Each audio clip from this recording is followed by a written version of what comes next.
পাগলে বলছে আমার আল্লাহ যদি খুশি হয়ে আমাকে জাহান্নাম দেয় আলহামদুলিল্লাহ। এবার শিক্ষিত সমাজ যারা আমাদের মতো কিছু আছে না, বেশি পণ্ডিত, এবার যাই বলতেছেন আসলে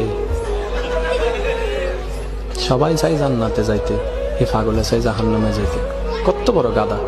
পাগলে মুস্কি হেসে বলে যে হ্যাঁ ঠিকই বলছেন, আপনাদের মতো সুস্থ আমি হতে চাই না, এই পাগলেই থাকতে চাই। এবার তাদের একটু টনক লটলো, কই কেন? সবাই চাই জান্নাত, তুমি চাচ্ছ জাহান্নাম।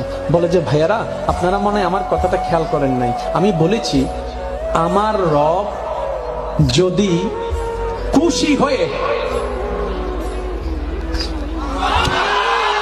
আমার রব যদি খুশি হয়ে আমাকে জাহান্নাম দেয় আমি সেটাও নিতে রাজি।